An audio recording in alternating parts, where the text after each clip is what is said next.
Welcome to the Right Time Podcast. The Right Time with Bomani Jones. My name is Clinton Yates, filling in here on a Friday. We're presented by Progressive Insurance, and all guests on the Right Time appear via the Shell Pennzoil Performance Line. You want to get in touch with me? You got two ways. 1-888-SAY-ESPN, 1-888-729-3776, or test your luck, Playboy, on the 1-800-Flowers Twitter feed, at ESPN Radio, at Clinton Yates. Top of the hour, you know the routine. If you come incorrect in my mentions, I will embarrass you in front of your friends and your family, and I will not apologize. That said, let's get to the gridiron. It was a weird little game yesterday. First of all, Thursday Night Football is actually turning into something we're supposed to care about now, which is messing up my whole social life, if I'm being very honest. I ain't got that kind of time to really be dedicating to the NFL. I got Sundays, I got Mondays. Now I'm really actually focused on Thursdays, but that's a different discussion. Last night, the Chiefs and the Raiders played. Raiders ended up winning the game, as I told y'all they would do yesterday on this radio program. You're welcome. Last second situation, 2 untimed downs. A game the Raiders had to have to save the season. Derek Carr's back. The Chiefs have now lost 2 in a row. And that's an important game for the Chiefs from a divisional standpoint.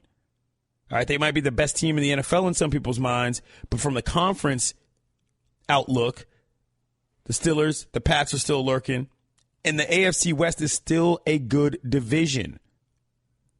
They needed this. They didn't get it. Anyway, there was a very oddball situation that unfolded with one Marshawn Lynch. Now, yesterday I was talking about how much I love Marshawn Lynch. His new reality show is dope. He's showing some emotion.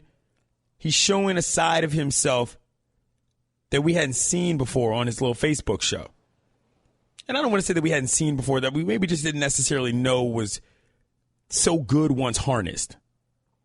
And sure enough, yesterday he does something that most people said, oh, there goes beast mode, acting out. Lynch ran off the sideline and into a scrum after Chiefs cornerback Marcus Peters hit Derek Carr late and drew a flag. Now, at that point, a bunch of Raiders offensive linemen went after Peters, who is like he's a friend of Lynch's. In the streets, he would call themselves play cousins. But then Lynch then hit a ref, grabbed his jersey or shirt or whatever you want to call it, the zebra stripes, and sort of pushed him off. Now, look, that comes with a fine, upwards of $30,000.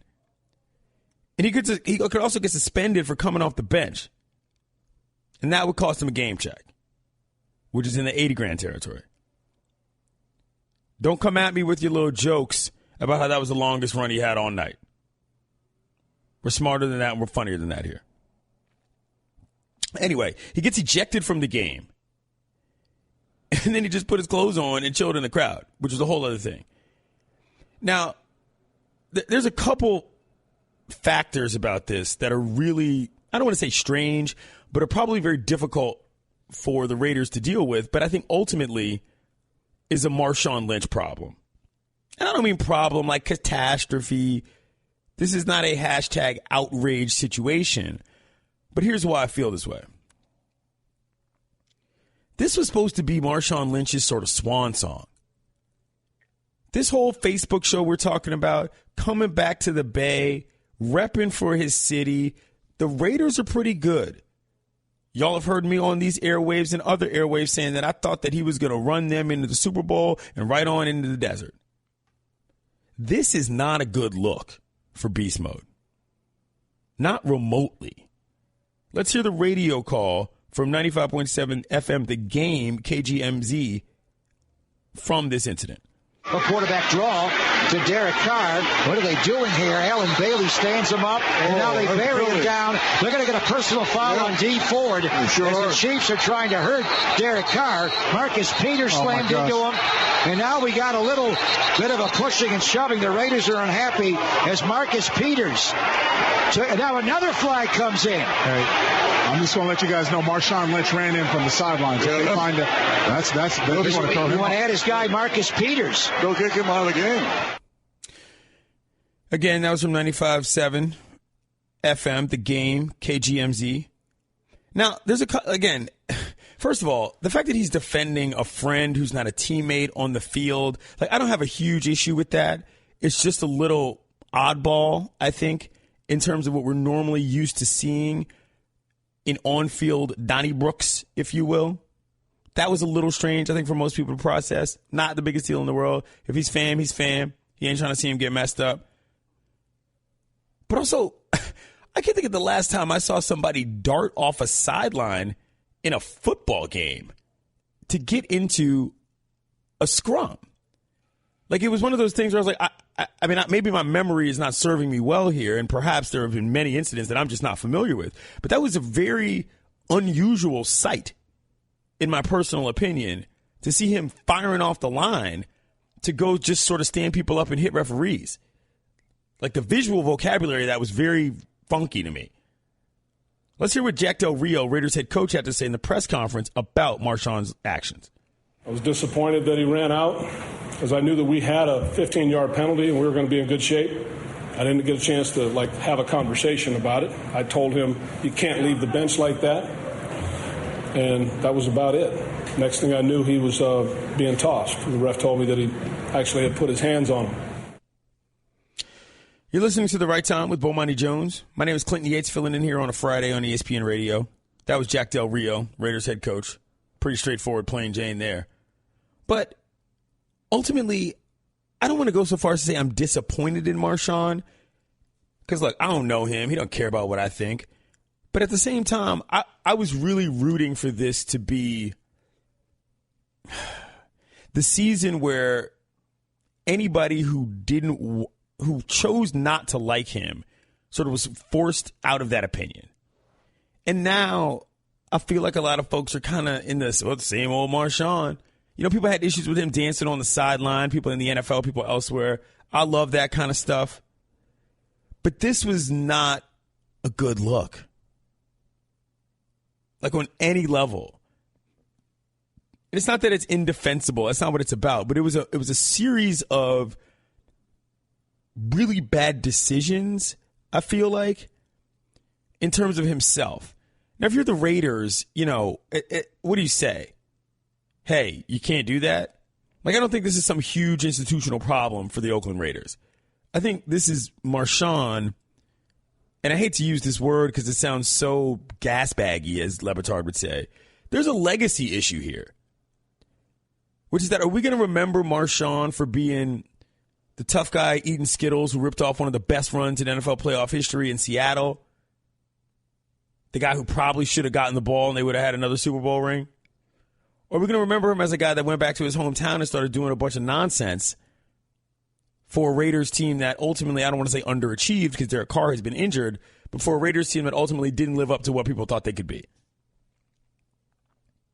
Again, as I've said before, you don't erase the whole chalkboard just because you add one new thing. Chalkboard, that sounds like I'm a 90-year-old man. Smartboard. But this is not, I don't like the way this is trending. I don't want to see Marshawn get into a situation where it is suddenly not about the football anymore. Number one, I think they need him, at least in some capacity, to be a better rusher, and he had a not great game. And secondarily, I understood him to be sort of the vocal leader and heart and soul of that team. And if that's who he's going to be for the Raiders and for Oakland, okay. Oakland trumps all, meaning even if you're on the other team, it's Oaktown. Look, I get and I understand that, but I also don't know how I would take that if I was a teammate of his. Marshawn Lynch could have been a great story. Still has potential to be such. I would call what happened last night a setback at worst.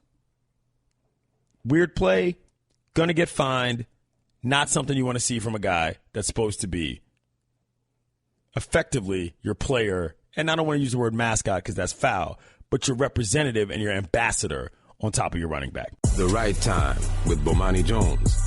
My name is Clinton Yates, filling in here on a Friday. You might know me from either The Undefeated or right here on ESPN Radio or around the horn. ESPN Radio is presented by Progressive Insurance, and all guests on the right time appear via the Shell Pennzoil Performance Line. Hit me up, y'all. 1-888-SAY-ESPN, 1-888-729-3776, or on the 1-800-Flowers Twitter feed at ESPN Radio, at Clinton Yates. Right now, it's time for Straight Talk, brought to you by Straight Talk Wireless. Best phones, best networks, no contracts.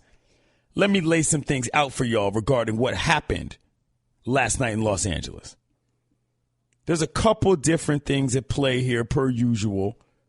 Number one is the Clips played the Lakers.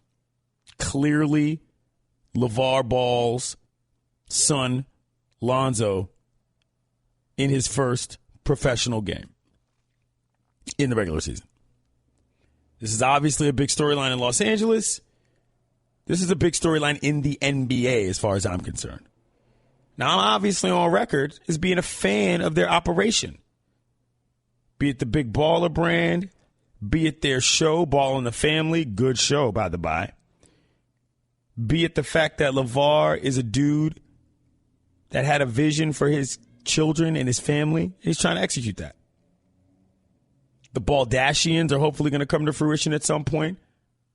That's a slightly different discussion. I do not like the way that he has been known to treat women in certain situations. That has been very problematic. So you get your ups and downs. But I've always been honest about how I feel about LeVar Ball. For the most part, I like him. I also understand what he's doing with his antics.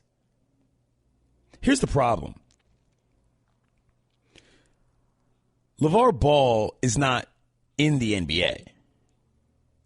Lonzo is in the NBA. So Lonzo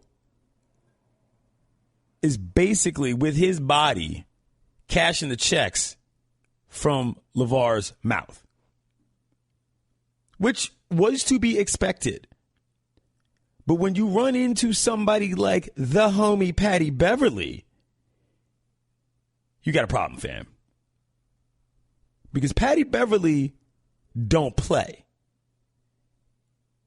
Patty Beverly is, according to the old Negro proverb, bout that action, boss. He ain't messing around. Further to the point, I love Patty Beverly. The way he plays the game is a way that I enjoy tremendously. Very actively loud, very actively mean. Not here for the nonsense. You can probably figure out why I'm such a big fan. You ain't getting no kind of psychological edge on Patty Beverly. I don't care how many sneakers you're selling on TV or how high you got picked. This is what we like to call a bad psychological matchup. And Lonzo Ball lost big time. Patty dominated that game, embarrassed him physically. So much so that LeVar had to jump in and start trying to defend Lonzo. He went on SportsCenter, talking with Stephen A. It got a little out of control. He was doing the shtick. That was fine. But understand something. Everybody's going to give their best shot to Lonzo Ball, but everybody ain't Patty Beverly. There ain't a whole lot of dudes in the league that are going to hit you in the mouth like him. So while some guys might try to beat him up, some guys might try to psychologically dominate, they ain't Patty Beverly. Not remotely. Let's hear LeVar Ball on SportsCenter when he jumped into this hit with Stephen A. Smith.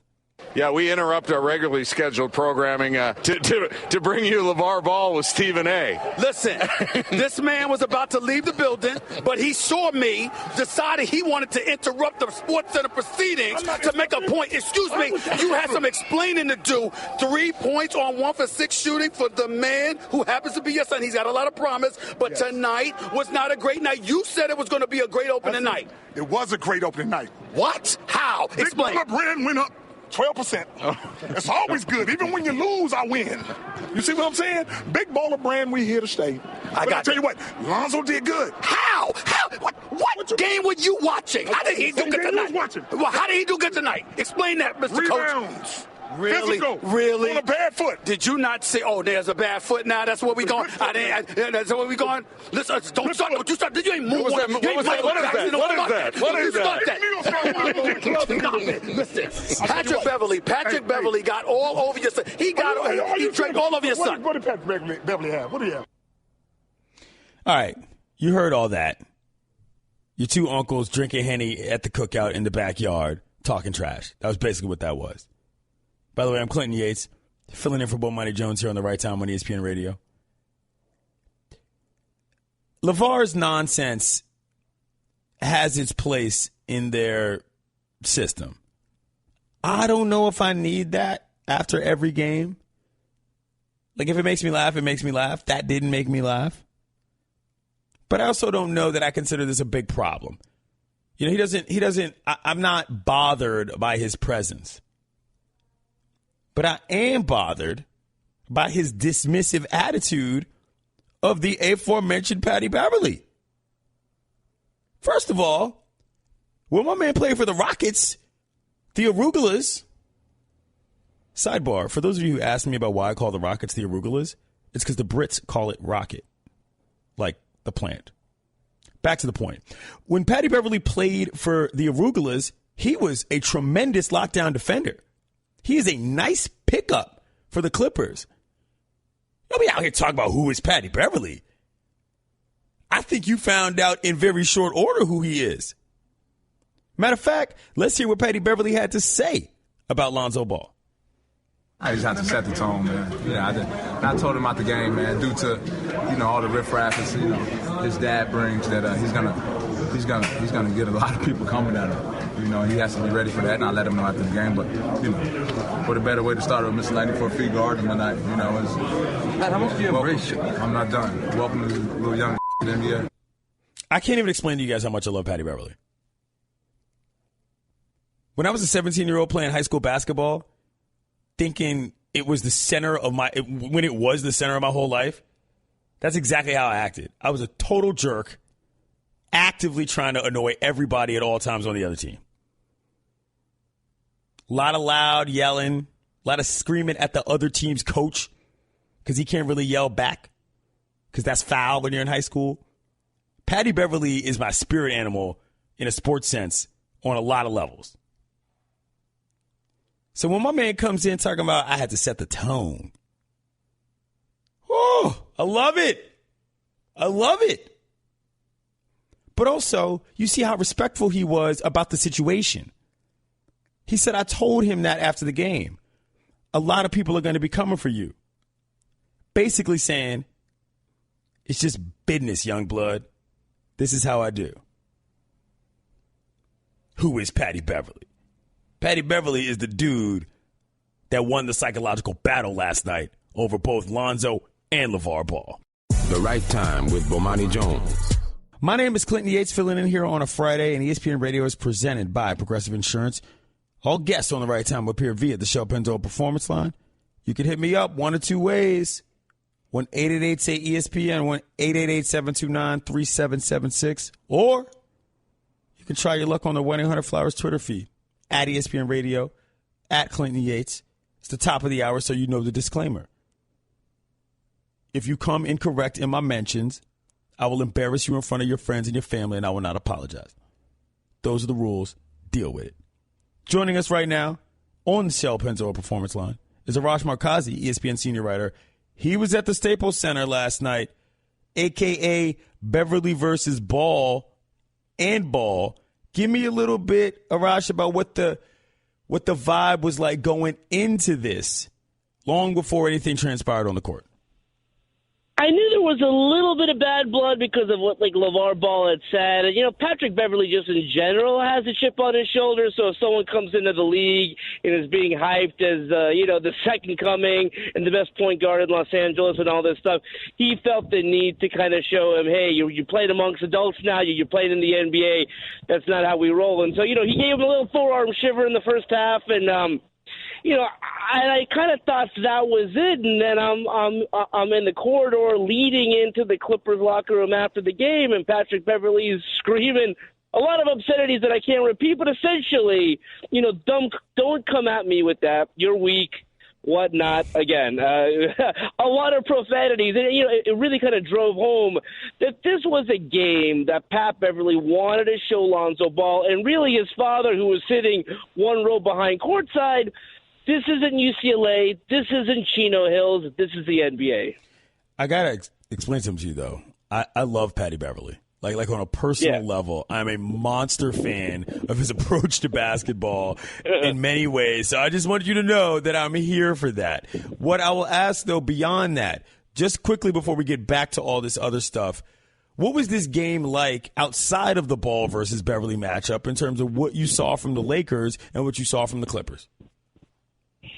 From the Lakers, I kind of saw what I thought I would see. I mean, you don't want to put too much emphasis on practices in the preseason, but they haven't looked that good, and they're a young team. Listen, Lonzo Ball's 19 years old, but there was this expectation in Los Angeles that maybe the Lakers have caught up with the Clippers. Maybe it's a coin flip to see who the best team in Los Angeles is, and I never saw it like that. I mean, again, this is a team that's being built to kind of compete for these free agents next summer. I mean, I think they're going to get worse before they improve this year. I mean, I think we're going to see a couple of trades during the course of this year so the Lakers can be in a position next summer to offer two max deals. So, again, this was an extension of practice. This was an extension of preseason where this is a young team, may at some point be a decent team, but they're not a good team right now. And the Clippers, listen, if they stay healthy, listen, they're no longer contending for anything, but I think they can contend for that 6th seed and be a playoff team.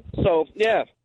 We're talking with Arash Markazi, ESPN senior writer out in L.A. My name is Clinton Yates, filling in for Bomani Jones on the right time on ESPN Radio. ESPN Radio is presented by Progressive Insurance. We'll compare rates for you so you get the best deal, even if it's not with us, saving you time and money. Now, that's Progressive. Call or click today. Back to the Balls. You saw his little interview, and by his, I mean LeVar's on SportsCenter. I'm not guessing we're going to get this kind of nonsense, even though I like LeVar after every game. What do you think about the precedent being set here on two levels? Because, number one, okay, if you don't like LeVar, this is going to get real annoying real fast. But number two, not everybody in the league is Patty Beverly. He's not going to be going up, and by he, I mean Lonzo, going up against guys with that kind of psychological edge every night. Do you think LeVar is actually going to be any sort of a problem down the line for home games for his son? My guess is that whether it's by someone within the Lakers or someone within his family, I think they will say, hey, listen, we are where we want it to be. He's with the Lakers. He's got the shoe going. We got the money. We got the reality show. Let's not make life harder for Lonzo. And so, listen, I think the hype, the SportsCenter interview, all that had to do with it being the first game of the season. I don't think we're going to get that attention with every single game. The problem is, though, if an opposing player says, hey, listen, I'm coming after Lonzo because of LeVar, the normal reaction is, if LeVar is at the game, to go talk to LeVar. And the normal reaction of LeVar is not to back down, is to say something. So you're putting more gasoline on the fire. And again, I just would hope for Lonzo's sake that his dad appreciates, listen, he's in the league. He's playing with the Lakers. We don't need to go toe-to-toe with every guy he's going up against. And so I don't know if it's someone within his family, someone within the team saying, hey, listen, let's just calm down a little bit. And I don't know if that's going to happen or not.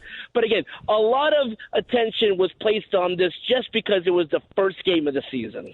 Arash Markazi joins us on the show Penzo Performance Line. He's an ESPN senior writer in Los Angeles. Let's switch gears here a little bit. We're going to go NFL, then we're going to get to the World Series. Let's start with what's going on with the Rams. Obviously, the Chargers are a non-issue. But listen, they got the best offense. Yeah. Go ahead. My bad. Hello? I'm sorry. No, I was just saying, I think they got a great offense. It'll be interesting. That trip to London's always a tough one. That's always a tough game for them. So I don't know how they're going to respond to that long trip to London. But I think finally Los Angeles may have an NFL team that they can actually watch and care about. Because last year the Rams were 4-10. They were a terrible team to watch. So what's the deal with the Chargers? I mean, I got to ask because you're out there. In terms of walking around interest level, I mean, where do they stand in terms of this move, and how bad is this on the ground every Sunday for them? Yeah, the problem with them is that nobody in Los Angeles wanted them. And so I think we wanted the NFL back. We wanted the Raiders back. They're the most popular team in Los Angeles. And if not the Raiders, then the Rams. The Rams have a 50-year history here. There are some fans. The Chargers, that's San Diego's team. I know that they played one season here back in 1960, but that's San Diego's team. I mean, that would be essentially like moving the San Diego Padres to Los Angeles and wondering why don't Los Angeles fans care about the Padres. Well, they are San Diego's team, and if we really wanted to watch them play, we would take a 2-hour drive or a 2-hour train ride to San Diego to watch them. And so, and I don't know if they will ever fully be embraced. Now, for that to even happen, they have to win, but that's not a team Los Angeles wanted. And so the fact that they can't attract fans and no one's really talking about them is not surprising, just because people in Los Angeles did not want the Chargers. Well, that was a failed experiment. Good job, NFL. Let's switch gears to Major League Baseball. The Dodgers obviously banged out the Cubs last night, won the pennant, did it in great fashion. Kershaw looked good. They're finally, I wouldn't say finally, but they're justifying that crazy payroll. Do you think the Dodgers are going to win the World Series? I think so. I think the way that they're playing right now is the way that we saw them playing during the summer when they had that crazy run where they were 52-9 or something like that. I mean, they're finally playing like that. The bullpen is playing well. The starting pitchers, the lineup. I mean, the way that they're playing is really kind of, again, what we saw during the summer. So whether it's the Yankees or the Houston Astros, I think they are going to win. It's going to be crazy if it's the Dodgers and Yankees. I mean, Clinton, if you look on StubHub right now, the cheapest ticket, the get-in price at Dodger Stadium is $1,000. And so I would imagine if it's the Dodgers, Yankees, that price will only go up. Wow. That's big-time money. That's Shannon money. I ain't got that kind of cash. So let me ask you this, though. They haven't been there since 88. I was 7 years old in 88. Kirk Gibson, obviously, or Hershiser, all that. This is going to sound like a trite question, but how big of a deal is this if this actually happens in terms of the Dodger fan base, in terms of L.A. in general, if they manage to get another ring? Yeah, so there's the second most popular team in Los Angeles. It's the Lakers and then the Dodgers. The problem for the Dodgers is they signed this new, TV deal a couple years ago where 70% of Los Angeles are not watching the games. If you have DirecTV or some other provider, you are not watching the Dodger home games. However, they have led the league in attendance, so that hasn't hurt them in the pocketbooks that much. If they win the World Series and we get a parade down Los Angeles, I think once again they will be talked about as, a 1 and 1A. Again, this is a Lakers-Dodgers town, and there's a big drop-off after that. So if they finally win a championship for the first time in 29 years, I think they will once again be talked about as, one of the signature teams in this town. Because, again, when you don't win for 29 years, it's sort of like for years and years and years, I was just hearing about Kirk Gibson and Oral Hershiser and Tommy Lasorda, and that's great and all. But there's a whole generation of fans who have never seen this team compete and win a World Series title.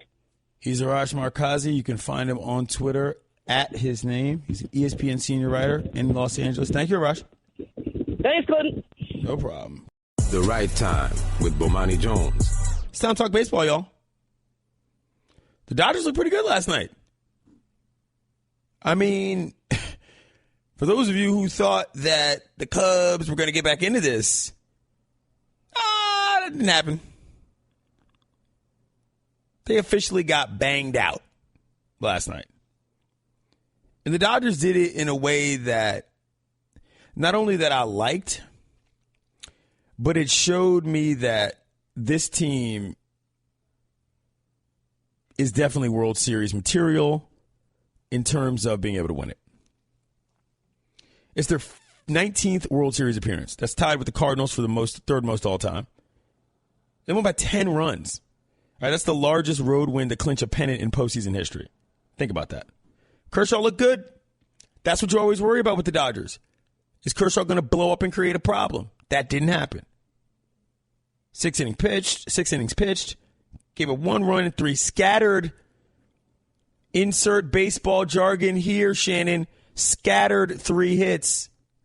3 hits a little low for a scattering, if you will.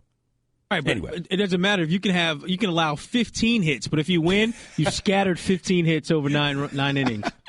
Exactly. The Dodgers have won 7 of its last 8 postseason starts. Sidebar, is the 3rd straight season the NL pennant was clinched at Wrigley Field. Mets, Cubs, Dodgers, in that order.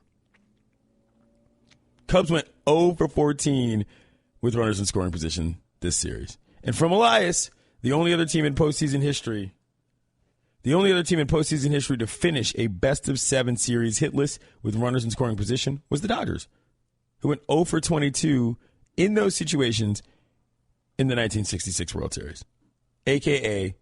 the black and white TV era. So this leads me to another question that I want to answer. Are we rooting for Dodgers-Yankees as a thing? Like, do we as America, as baseball fans across the nation, do we need a double big market situation with teams going bada bing all the way over West Coast to East Coast?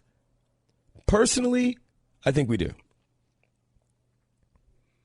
I think that because of the way we sort of looked at baseball this year, and there was sort of this realization by a lot of people in a lot of mainstream places that this is really just a regional sport, effectively until you get to the playoffs. A big-time, big-market World Series is something that I think MLB could use. Now, do I think that's going to happen? That's a different discussion. I picked the Stros in that series, so, I don't think it will. And that's not to knock Houston, by the way. Houston is a massive place. Houston is like the 5th biggest city in America, but somehow it's like the 7th biggest media market, which is a whole other thing. But anyway, Houston still, as far as baseball is concerned, not nearly the market, obviously, that LA or New York is. But LA's good, man. And you know what? LA should be good. You know why they should be good? Because their payroll is insane. $242 million. Which, okay, on its own might not mean much to you. Unless you know how much more they are than the second team in payroll. Like, it's one thing to just say, okay, they're first. Dog, their payroll is $40 million higher than the New York Yankees, who are at $201 million. If you're smoking the next team by $40-odd million, whoa, you better make the World Series. It was a funny little nugget that I read early in the week that if the Yankees do make it to the World Series and it's Yankees-Dodgers, it'll be the first time since 1976 that the Yankees would have played somebody in the World Series whose payroll was higher than the Yankees. Huh. That's a nice nugget. 1976? Yeah. I think it was the Reds. It was the Reds, okay. But yeah, the Dodgers are burning cash. And it's working. Man, they got an interesting little squad, though, man. Justin Turner. That dude Chris Taylor started off did you see that? Did you watch the game yesterday? I mean, it starts off the game with a 9-pitch walk. I'm like, oh. That's the kind of thing where you're an infielder and you're like, dog, get this guy. Not trying to start the game with extended PAs, plate appearances, that is, to lull me to sleep off top. It's great. Great work there. But ultimately, Shannon, do you think Dodgers-Yankees is what Major League Baseball needs to rekindle a little something in the World Series? Yeah, absolutely. Now, taking nothing from the Cubs, we know how great of an organization that the Cubs are, but it feels like the Cubs, especially with them winning last year, that was the story. You know, had they gone back to the World Series again this year, it would have been cool, especially if they faced the Yankees. But like we saw them win. Like they got over that hurdle. We saw that. But now that you have the Dodgers in the World Series, as you said, first time since '88, and if they do happen to face the Yankees, that's amazing. That's Yankees-Dodgers. Just say that. That's Yankees-Dodgers. Taking aside from the L.A.-New York thing, that's Yankees-Dodgers. And for the baseball purists, it can't get any better than that. Doesn't. Not to mention, it's something new. Having the Dodgers in the World Series is something that's absolutely new. I like to make a lot of analogies to professional wrestling, but this would be the equivalent to going from WrestleMania 5 to WrestleMania 6. Yeah, WrestleMania 5, when you had the Mega Powers collide, when you had Hogan and Macho Man, that was a great thing, but it paled in comparison to WrestleMania 6 when you then had Ultimate Warrior and Hogan. It's like, you got to change it up. You still had Hogan in the championship, but you had to switch it up. So that's what you would have now with the Dodgers. The Dodgers would be this year's Ultimate Warrior, juxtaposed to the Cubs being Macho Man, who won it the year previously, like Macho Man did in WrestleMania 4. Boom. I'm going to let you cook on that, fam. That's all you. That's when you throw the lob, like the half-court jump, and dude doesn't just grab it, grabs it, windmills it, bangs it, and then smacks the backboard. That was well played, Shannon. I like that. I think it would be a good thing, too. The Dodgers have a couple stars. Their manager might even be their biggest star in many ways. A lot of people remember him from the World Series, stealing bags with the Red Sox. Brother, by the way, not lost on me. Clayton Kershaw getting back in the form is something I like. I would have been very upset if they had to squeak by with Kershaw struggling. That would not have been good for the overall situation. When that dude is on, he's one of the best pitchers to ever do it. There's no doubt about it. I don't think the Yankees will win. I'm not rooting for the Yankees. But I think the best case scenario for America in the World Series is Dodgers-Yankees. The Right Time with Bomani Jones. Back to The Right Time with Bomani Jones. My name is Clinton Yates, filling in here on a Friday. ESPN Radio is presented by Progressive Insurance, and all guests on The Right Time up here via the Shell Pennzoil Performance Line. On set line right now is the homie, Aaron Dotson from the Undefeated. Hey, what's good? What's up, brother? How's it going? Things are going well. You might know Aaron from his work writing as well as his features on SportsCenter on Saturday morning. But right now, we got to talk about the latest thing he wrote. Headline: Halftime is game time, an oral history of Drumline. Tell me a little bit about your personal history with the movie Drumline, because it's 15 years old and you ain't that old. So, yeah, it came out in 2002, which means I was only 9 years old. But I grew up in a concert band. I played the trumpet, and I just remember vividly seeing that movie and loving it. I was attracted to the band aspect of it because there hadn't really been a film before that about a marching band.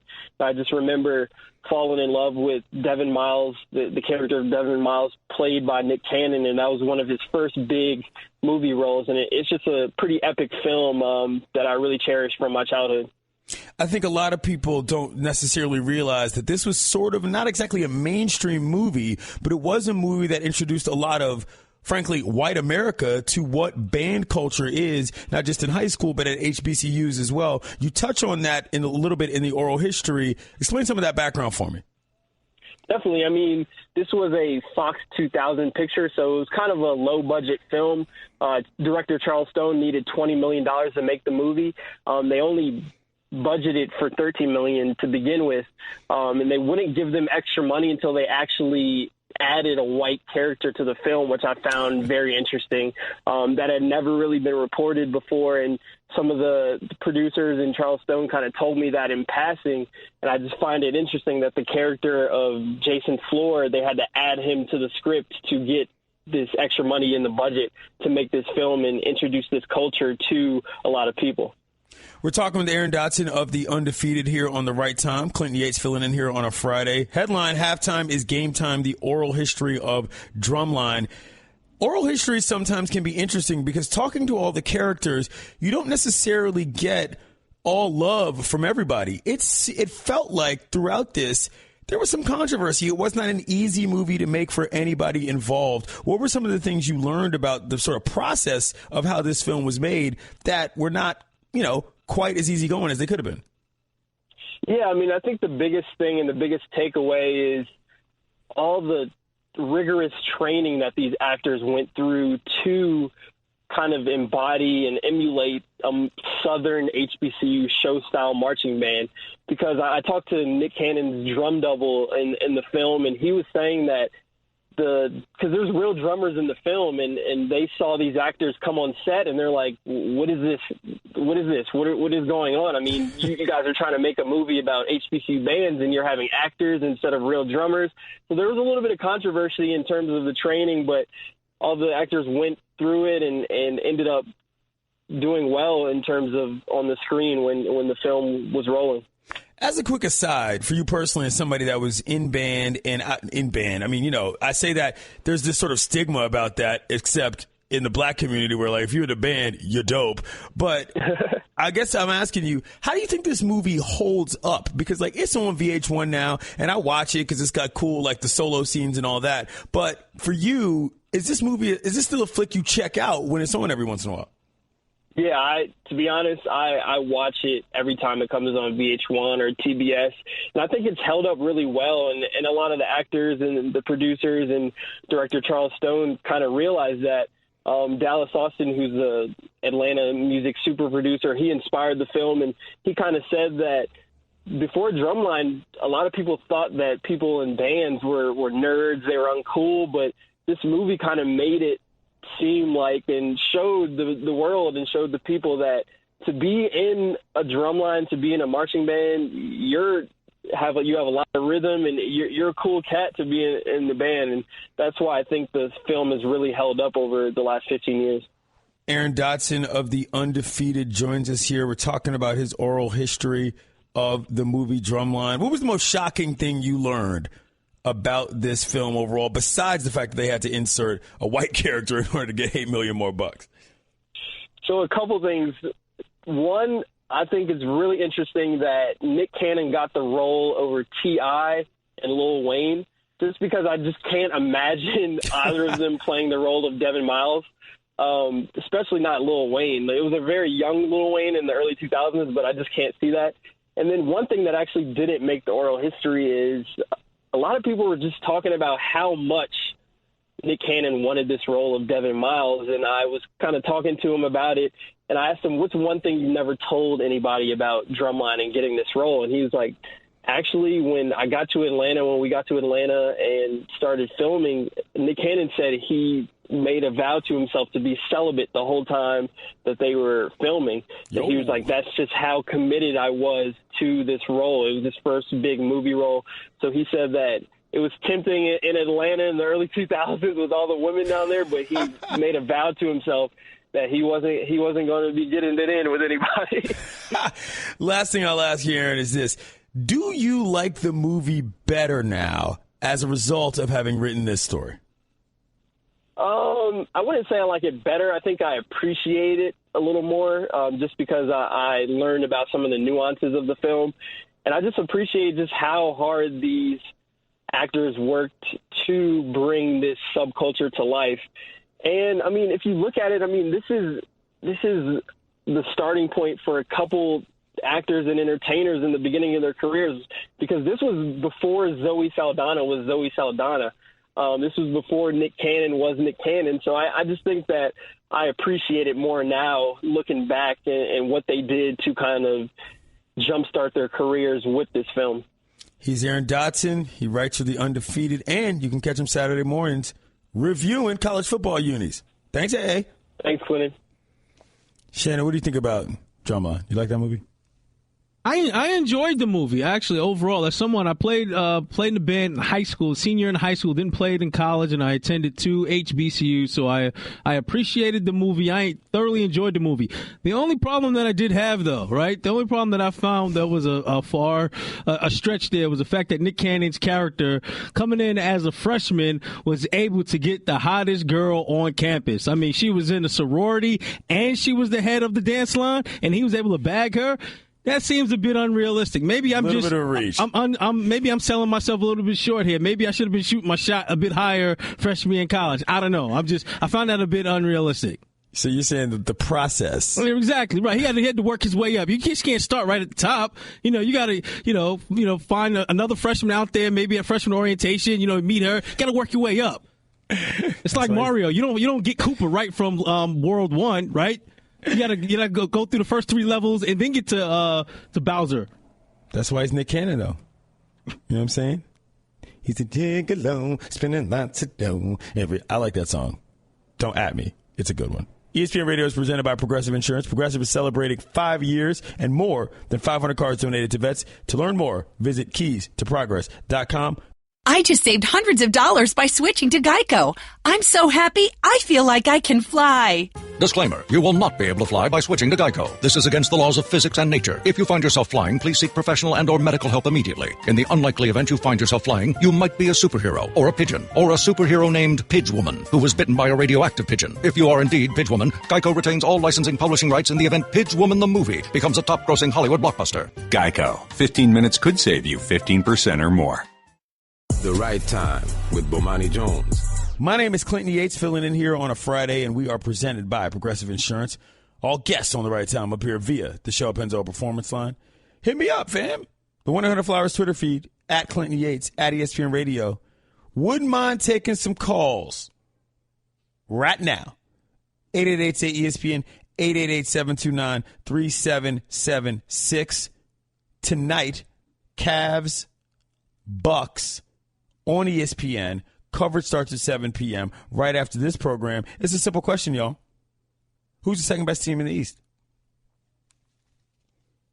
I mean, the Celtics situation, as unfortunate as it is, has changed things.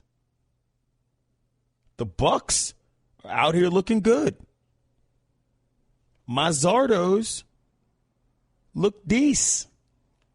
The Raptors are still in the picture. Giannis is a monster.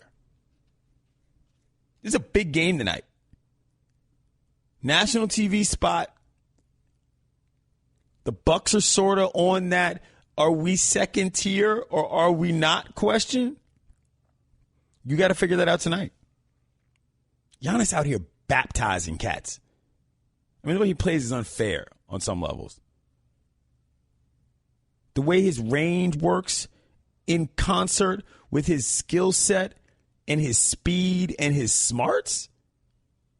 Opa. I've never seen a basketball player like Giannis before. But I still don't know what the answer to this question is. Let me know what you think. 888-ESPN, 888-729-3776. I'm inclined to say my Wizards. And I'm not just saying that because I root for them.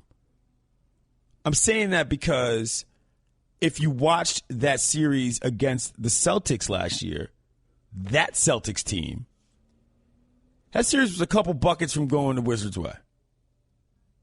Let's not making excuses for them. I'm just saying I think even Celtics fans will tell you that. It was almost like they had to win 5 games to win the series because of some of the mistakes they made. But the Celtics are a completely different team now. And they lost Gordon Hayward. Zardo's pretty much the same squad. Presumably they're getting better. Kelly Oubre looking good, Shannon. Mm-hmm. I don't really know what argument there is that wouldn't allow you to just sort of slot them now. Right. And decide the rest later on continuity alone. Yeah, that's where I was going to go here with you being a Wizards fan. Were you surprised or disappointed that Washington didn't go out and make any big moves? Like, you had so many free agency and trades there in the league, and the Wizards decided to stand pat with the guys that they already have. Yeah, but this is part of the Ernie Grunfeld situation. They were locked up. They didn't really have anything they could do, which was part of the initial problem, and that made so many people mad. I'm not going to get on some fire Ernie Grunfeld bit that everybody in D.C. keeps asking me to do, because that's a whole separate discussion I don't need to get into right now. But I'm also a believer in the fact that sometimes, fam, y'all just got to get better. Ain't nothing else to it. You got to make no whole bunch of moves to simply up your game in the offseason. I would say John Wall has done that to some regard. He was beasting on cats against the Sixers. He looked big, too. Right? Like extremely muscular. You know, Kelly Oubre is basically going to have to be the leader of that second unit if they expect to be any good, which is a role I like him in. I can't take him serious with that haircut, but I digress. With the pink in the back, you don't like that? Lil Uzi Ubre. That's 2 Uzi references. One day, yes. His hair is fine. But what I'm saying is that he's a stylish dude, as an aside. If you ever meet him, ask him about like Fashion Week and stuff. Dude is fly. Anyway, I like him in that role as sort of the leader of the second team and not just a spot bench guy playing with the ones. He can flourish. He can do his thing a little bit. He had a crazy putback dunk in that game against the Sixers. He's got a nice little role there for him. I didn't just start this to talk about my Wizards all night long, but I want your thoughts. 888-ESPN, 888-729-3776. Marcus in Virginia, you're on the air. What's going on, man? How you doing? I'm good, fam.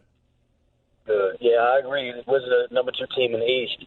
John Wall, top 3-point guard in the league. Bradley Beal there's nobody in the league I don't think that has a better shot than him. He's also creating off the dribble. Otto Porter defending on the wing, and he's also got offensive game to complement now. Like you said, Oubre is also coming into his own. And until the Bucks prove something, they're really not much to talk about just yet. Toronto is, they are what they are. But I can't argue against Wizards being number 2. Thanks for the phone call, Marcus. Well, that makes me happy. Bucks do have a lot to prove tonight. He's right. The Bucks are in show B territory. I'm tired of just sort of hearing about the Bucks and seeing random highlights. Go ahead and beat somebody. Go ahead and beat the Cavs tonight. Holla at your boy. I'm sort of rooting for the Bucks. And by sort of, I mean completely. The Right Time with Bomani Jones. Joining us right now on the Shell Penzo Performance Line, Mike Golick Jr. What up, Gojo? What's going on, man? I don't have any stories about me having any kind of proximity to Questlove, so I feel under-equipped to come into this conversation right now. Okay, well, you know what? Staying on that, you are in South Bend. You are clearly who you are. I need to know what your clout score is walking around campus as who you are these days and just in town in general. What kind of receiving line do you have? What is your entourage situation? What is your plan this weekend when they face off against USC, big time rivalry? All right, well, look, first off, we keep the entourage tight at this point, man. Like, a little while out now, got to keep the circle small, move close, everything like that. The reception's been nice. I'm not going to lie. I got back. I had a couple of things, events on campus that I went and talked at briefly and stuff like that. So it's good to be home, man. And for the first time all year, you want to come out and make sure they haven't totally forgotten about you yet. Like, our biggest claim to fame was getting to and then getting our butts kicked in a national title. So at the very least, like, they're still cool enough to pat us on the back and tell us it's all right around here. Well, in regards to that, let's talk about what this rivalry is to a guy like you. You obviously played at Notre Dame. SC at Notre Dame is a thing, but it hasn't, it's a thing every once in a while. You got 2 good teams now. Where is the state of this rivalry beyond this specific football game, in your opinion?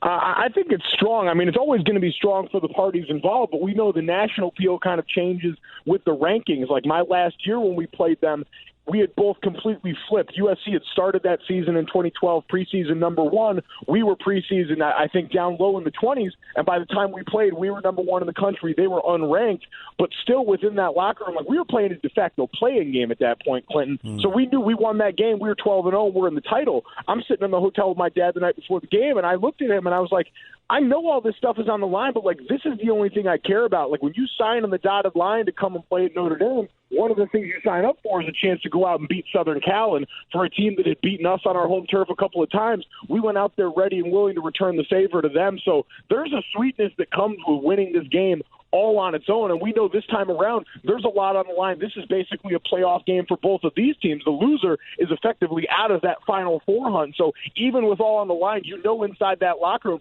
it's more than enough to just go out and win this game and let us worry about the rest of this nonsense. Gojo's fired up, y'all. I like it. I like it a lot. Mike Golick Jr. joins us on the Shell Penzo Performance Line. The Right Time is brought to you by The Home Depot, a proud sponsor of the College Game Day Tour, live this Saturday for Pennsylvania as Michigan takes on Penn State. The Home Depot, the next generation of home improvement, with everything you need to do projects smarter. The Home Depot, more saving, more doing. All right, let's get to the game. Sam Darnold was supposed to be the golden child, and so on and so forth, coming in for SC, had such a great season last year. What do you think about how he's progressed this season as a sophomore? I think it's been a little bit of what I expected. I said, you got to remember last year, this kid wasn't supposed to be the guy going into last season. Like, it took them 3 games before they finally decided, you know what, we got to make a change here. And then he came in and caught fire, and then all this got dumped into his lap. I remember seeing the interview he did with Marty Smith, our own Party Marty, going out to Southern Cal and hanging out with him. And this looked like a kid who, unlike a lot of the star quarterbacks that come out now who are groomed from such a young age, who believe that top overall pick is sort of their manifest destiny, like, you had this kid that seemed very much surprised by the level of fame and the expectation that's come with that success he had last year. And I think we've seen some of those growing pains of a kid that only played in 10 football games last year. And so seeing the little moments like that we saw at the end of the game against Texas, like we've seen as they've had to overcome adversity in the game against Washington State, like, this is a guy that's still learning how to be the best version of the football player of himself. He's got tons of talent, and he turns it on in the big moments, which is what you want to see from a guy that I can still feel comfortable calling a young kid relative to his football lifetime that's hopefully going to be a long and prosperous one for him. So the talent is enough to make you worried, especially for Notre Dame, that traditionally struggles a little bit getting some of the athletes in the secondary that can keep up, A, with the athletes we see in the Pac-12, and B, with a guy that can actually throw guys open and put the ball where it needs to be. What should we be looking for on the Irish side of the ball? On the Irish side of the ball, healthy Brandon Wimbush. We're hearing that the foot that kept him out of the game against North Carolina is going to be a go for him. This is an offense that's basically operated almost like a triple option team, and their rushing numbers on the season are right up with Georgia Tech and Navy and these teams that are running the ball almost exclusively, and yet Notre Dame is putting up darn near 300 yards a game. Josh Adams has looked like a Heisman Trophy contender in the middle of the season the way he's been running the ball, and their home run threats, man, like, that's the biggest difference. We ran so much zone and these plays that were designed to get 5 yards in a cloud of dust, and occasionally we pop one, but they've got a bona fide home run hitter. They're running a lot of man scheme runs that give you these big gaping holes, and Josh is more than capable of taking it 60-plus yards to the house. I mean, outside of Bryce Love out at Stanford, who gets that Pac-12 after dark syndrome, Josh Adams is that next level of big-time home run hitter. So that offense being able to dictate pace and having Brandon Wimbush as that run threat at the quarterback spot to hold the backside, that's what it's all about, and that's what they're going to need to win. Talk with Mike Gold Jr. here at the right time with Bomani Jones. I'm Clinton Yates filling in on a Friday. All right, let's switch gears to the other big game of the weekend, Michigan going out to Penn State. What are they supposed to do to stop Saquon Barkley? I mean, this dude is all over the place. How do you prevent him from eating your team alive? Load up in the box and make Trace McSorley beat you. Like, Trace McSorley is a quality quarterback. He's one of the better in the Big Ten, but he's still a guy that's going to give you some 50-50 balls on occasion. And Michigan, they've got some things to work through on offense, so it's going to be incumbent on your defense to try and turn the ball over some. Load up that blocks, make sure you stop public enemy number one in Barkley, and then you have to get your offense some extra possessions. John O'Korn, we know Wilton Spate now out for the year. O'Korn's a guy that's working through accuracy. They're trying to figure out what this offense looks like from him. Give him multiple chances. You've got to steal those away in a game like this in a hostile road environment where you know that Penn State crowd's going to come correct. All right, last thing I'm going to ask you, Gojo, switching gears here to things we care way more about. We were having a discussion during the break about Hershey Kisses.